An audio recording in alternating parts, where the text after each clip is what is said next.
Hey, what's up guys? Joshua 6 Up Tabletop here.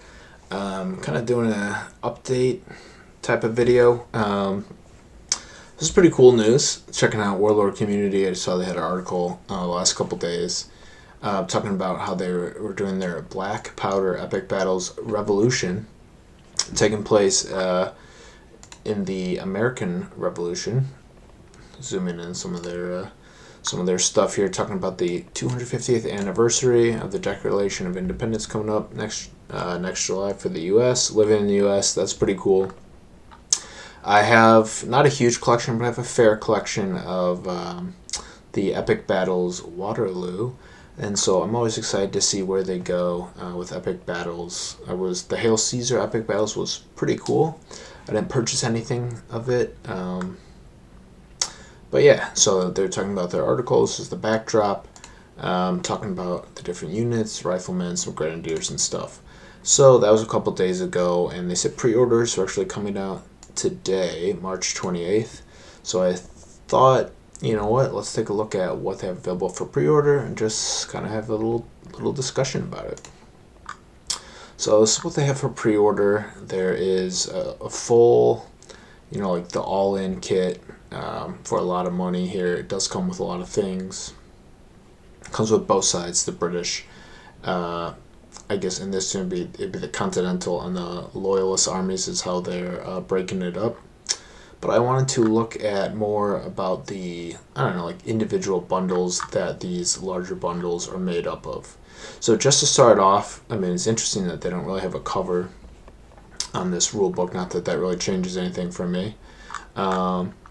But yeah, one of the reasons why this might be interesting for you, but for me, is I have the rules for the Revolution, and that is based off the first edition of Black Powder, and so some of the rules don't quite translate into the second edition with the recommended unit sizes and such. So interesting to note here, this is likely similar going to be the rulebook, kind of like the Waterloo rulebook, where it comes with basically the equivalent of the Black Powder rules aimed specifically for the epic scale. And then, yes, like I said, historical background artwork and 8 scenarios. So I think that's pretty close to what was included in the Waterloo Epic Battles rulebook. I am curious to see if they do come out with like an extended rulebook.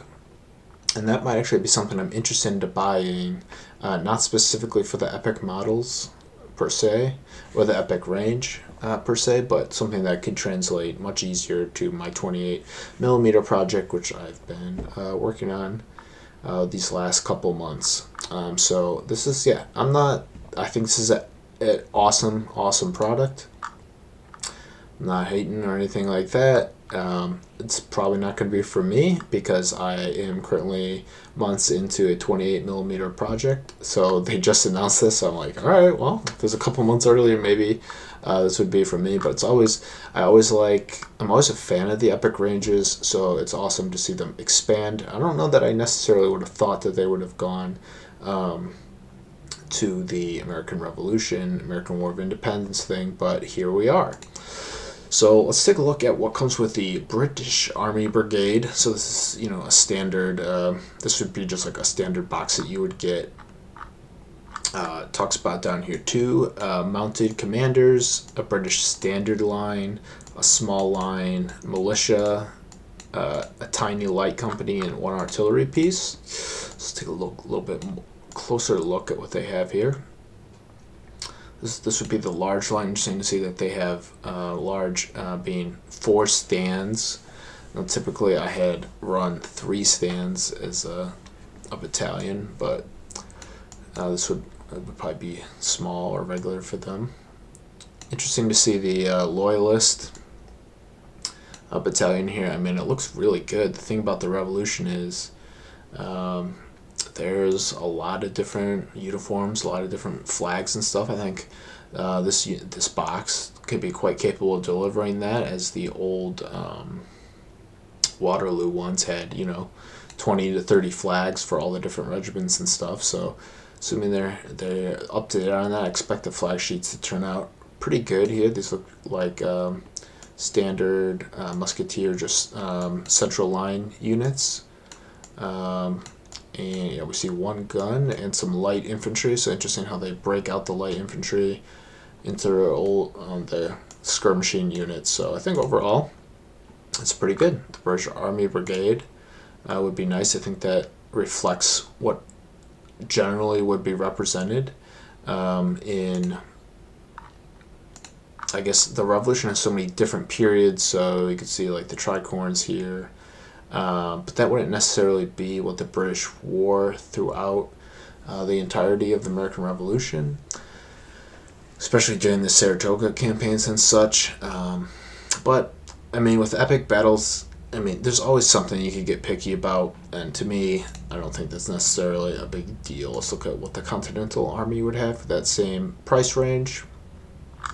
They list 4 mounted commanders, 2 small militia, 1 standard militia, 1 small regular artillery, 2 cav units, and a small rifleman unit. So let's take a look at that. So I'm assuming this would be the large militia. I mean, once again, it looks absolutely beautiful. Whoever painted this did an incredible job, though this seems really somewhat intimidating to paint. Some of the nice things about painting the regulars is that it's the same, uniform across all the stands. This seems could be, I think it would look great, but it's such a small detail. It's a lot of brushwork that goes into there. Similar here, similar here. So I mean, I think the nice thing about looking at the Continentals is that while they are where there were multiple years where George Washington and the U.S. Army implemented various uniforms for the different states, they generally were always somewhat undersupplied. So having, here there's probably like a mix of actually some regular uniforms and some of the more militia wear. I think that is a good representation. And it's nice to see that Continentals have, it looks like 3 militia units to 1 regular unit. I don't know how historical that was or not, but I think that's probably a fine representation to kind of show the maybe a more elite nature, perhaps, of the U.S. Army regulars. Interesting to note here with these commanders, it looks like, and I'm just looking at some of the cavalry, it looks like perhaps they print them a little bit different, where normally it looks like it'd be more face up, as the mode line would typically go through the cavalry here, but it looks like they have them facing to the side more, so perhaps they're trying to add a little bit more detail within the model. So I don't know, that's just my hypothesis, but I think this is cool. Comes with a cannon. Yeah, so that's pretty nice. And this is important. It's always cool to see Hessians and Allied Brigade. So let's kind of take a look at what's provided there. So we have some Hessians up here, painted very, very nicely. This appears to be some British Grenadiers. So this would be maybe what they call a small unit of Grenadiers. I think that actually would work pretty good. It's kind of interesting to see that the British Grenadiers are in a separate box. However, maybe it's not the worst, because you really probably wouldn't need too many actual British Grenadiers, as they were combined regiments.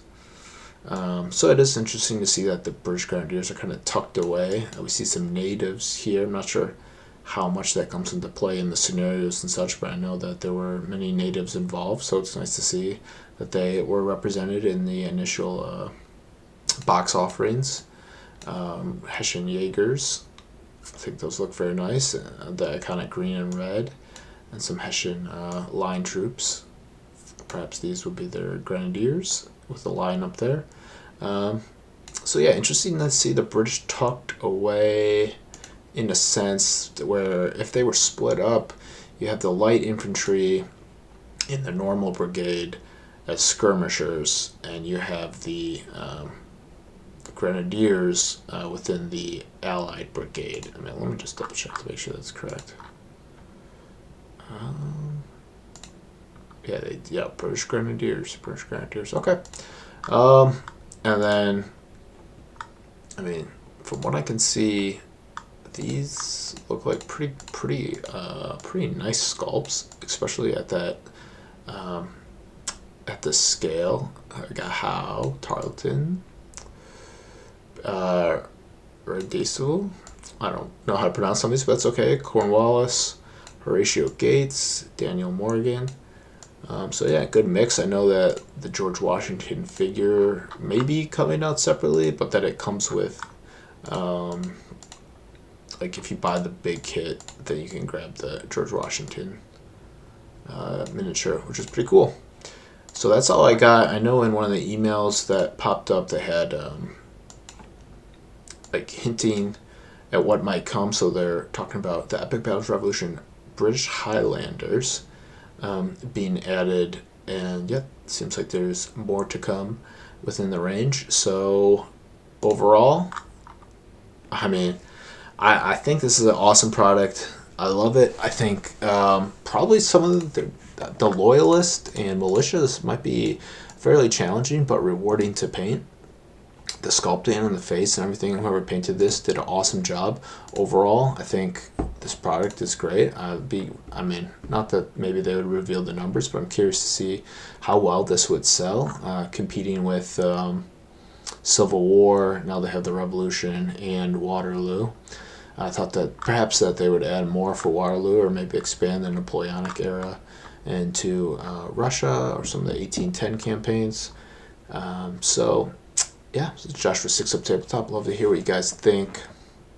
If you guys like this, is this for you? Other units they're missing? I'm trying to think of, what other units. I know they have some cavalry added here, some dragoons, and maybe some just militia cavalry. But overall, I think a positive product. It's good to see Warlord, expand in different areas. I'm always a fan of more black powder from them. So at this point, this video is going long, but yeah, let me know in the comments. I guess maybe other people would let us know, like, is this what you guys were looking for? Is this the direction you think Warlord will go? And overall, how impressed are you with their offering that they offered that? So Josh for Six Up Tabletop. We'll see you in the next one. Thanks.